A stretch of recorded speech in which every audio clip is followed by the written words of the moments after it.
This reading is from the book entitled The Basics, God, You, Jesus, Faith by Mike Novotny. This begins the chapter on God.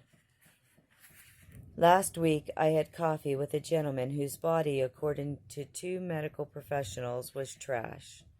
After a long career in the utilities industry, he had suffered a shoulder injury that left him incapable of lifting 15 pounds, much less doing hard labor that his job required.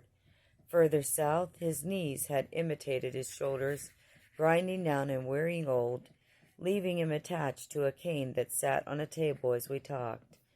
The mouth attached to this worn-out body explained to me how demoralizing it was to sit at home and do nothing, to watch another show and listen to another headline, a new normal that had left him depressed and lost.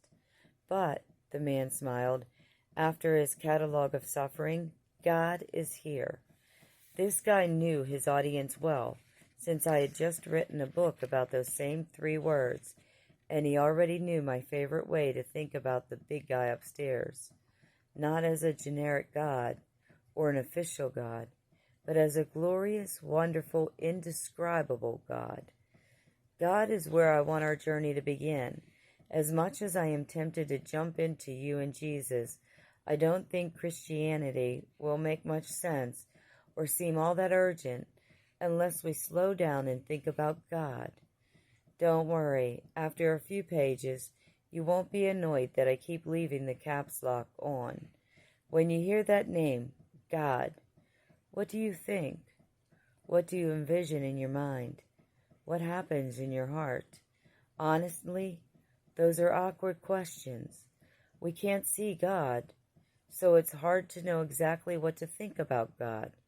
Even the Bible admits that God is the King invisible, 1 Timothy chapter 1, verse 17, which means we can't see him, meet him, and get to know him in the same way we would a guy at work or a girl from our school.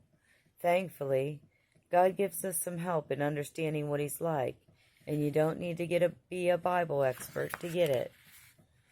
If I could slow down your page flipping for a second, could I ask you to find a pen and a piece of paper? You can scribble in this book too. I would love for you to write down the last 5 moments in your life that made you really happy. Think of the people who made you laugh, the places that made you gasp, or the things that made your day.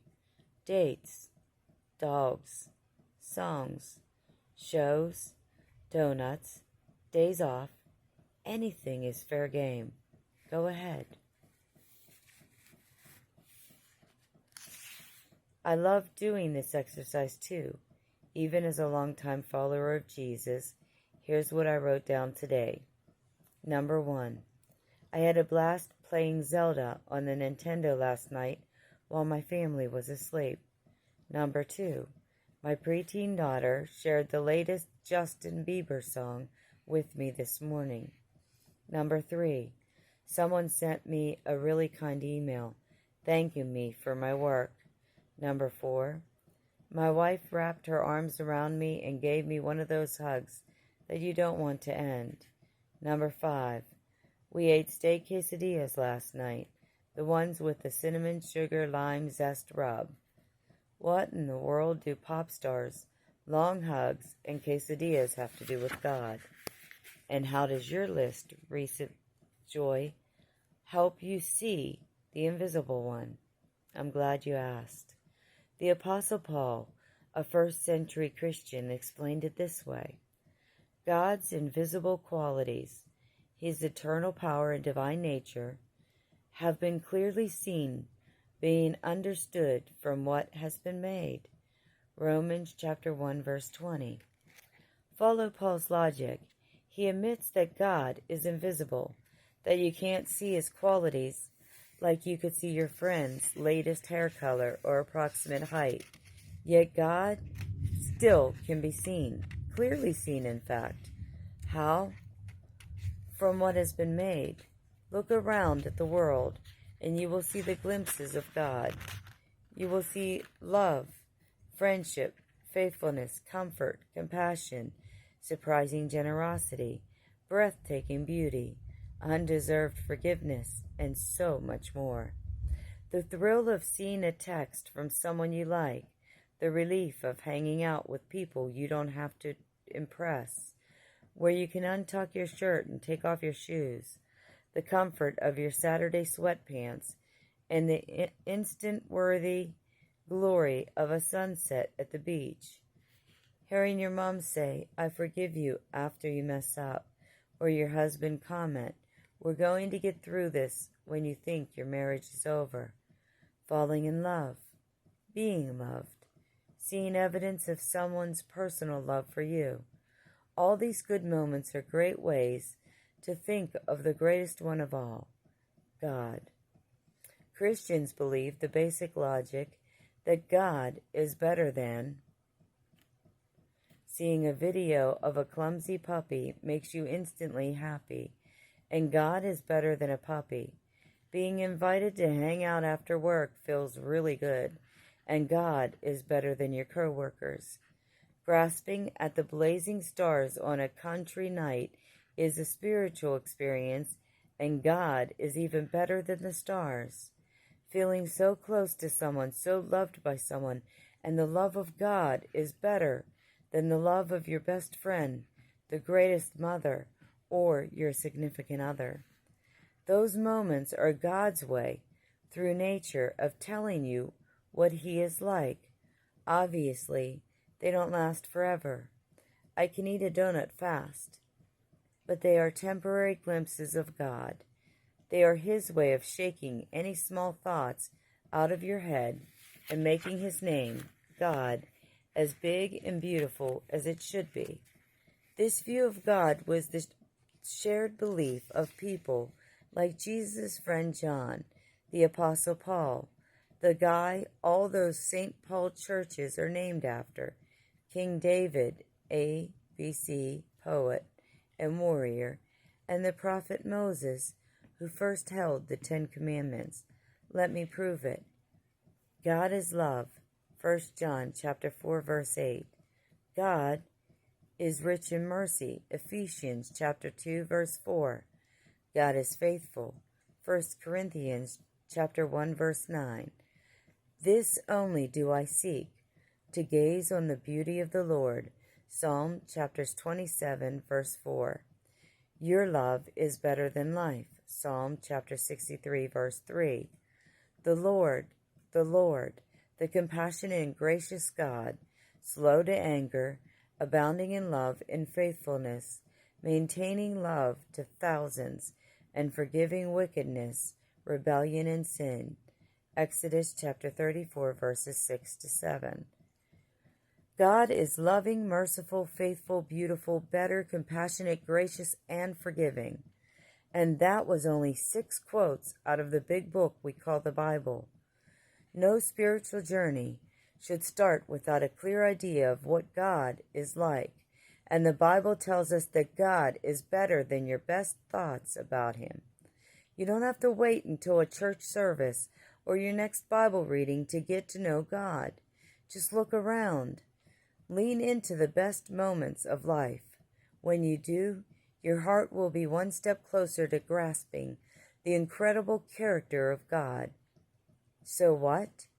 An old professor once told a class of pastors in training, "When you stand up in church to talk, I want you to picture me sitting in the back row.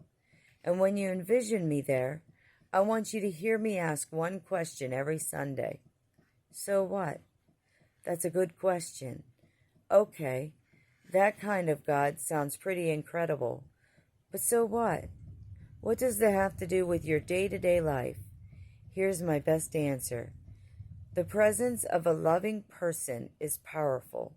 When my wife Kim and I got married back in 2003, we didn't move into a mansion. Our first home was a little apartment in southeastern Wisconsin with 1 bathroom and a tiny square kitchen and minimal closet space. We had no garage, meaning we had to scratch off the frost and warm up the cars during those long Midwestern winters. Were we miserable? Nope, not even close. Because the presence of a loving person is powerful. We had each other, and that was enough to make those years pretty incredible. I bet you have experienced that too. Maybe algebra wasn't your idea of a good time, but if you had the right person present in class with you, life was good. Maybe you went through the sweat fest of 5K training or basic training, but if you had good friends by your side, life was good. Maybe it was a miserable week of work, but if your 2-year-old gave you the longest, warmest hug in recent history, you quickly forgot about the misery. The presence of a loving person is powerful. At its very essence, this is what the Bible is about.